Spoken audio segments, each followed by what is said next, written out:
definitely the first thing. It's for any type of work on a septic system or to install a new septic system, you must obtain a permit from our office. For most of them, you will need an application page. You will need a site plan or survey. Sometimes it needs to be to scale or maybe not. It depends on the application. Also, you will need a floor plan, and most important will be to have a site evaluation done where we're going to determine the elevation of the water table on your property. I always recommend every time someone calls me and asks me questions about a failing septic system or a new house that they're proposing, make sure you get several quotes, and then you will hire whoever you feel more comfortable. A properly maintained septic system can last for many years, so it's important to take good care of your system to save money, because repairs can be expensive, as well as to protect the environment. Remember the 3 Ps. Pump. We recommend that you pump your septic tank every 3 to 5 years to remove waste buildup, and it's also a great time to inspect the tank to identify and address any issues before they become larger problems in the future. Protect your septic. Do not drive over the drain field or park. Don't plant trees on or near the drain field because the roots can damage the drain field as well as the septic tank. Only have grass. Divert drainage away from the drain field. So if you have got a downspouts from your house, make sure that's away from your drain field.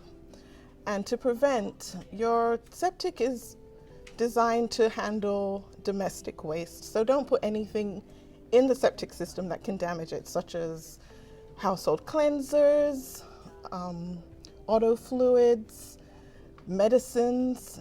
All those products can damage the drain field and also can contaminate the groundwater, which we rely on for our drinking water and eventually our surface waters. Septic systems don't do very well with oils and grease and too much food waste, so we recommend that you scrape your plates before washing and not to use garbage disposals. So you want to conserve water. The system is designed for a certain capacity. Typically it's 50 gallons per person per day. So whatever you can do to stay within that flow. So if you're brushing your teeth, turn off the water. Make sure there aren't any leaks in the faucets. Make sure that your toilets aren't leaking. Once a system is installed by a licensed plumber or a certified septic contractor, we make sure to check either, depending on what the permit's for, if it's a new septic tank or a new drain field, we make sure that it's up to Florida code standards. We do have a few setbacks for a septic tank and a drain field, the entire system as a whole. That's 5 feet from a building foundation or the house, 5 feet from the property line, can be 2 feet from the water line. Surface water needs to be 75 feet, and a private potable well needs to be 75 feet, irrigation well needs to be 50 feet. But once we get on the site, we first of all see what work has been done, if it meets the permit specifications. So if they install a septic tank, we have to make sure that the tank is level, either dead level or it could be sloping a little bit towards the drain field.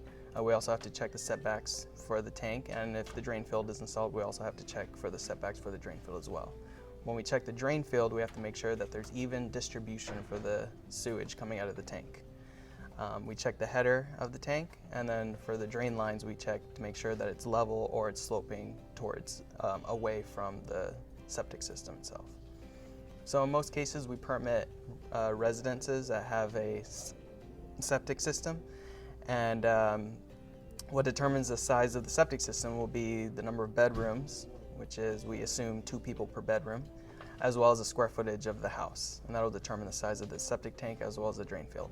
So we require a licensed plumber or a registered septic contractor to install a new septic system if it's permitted through us.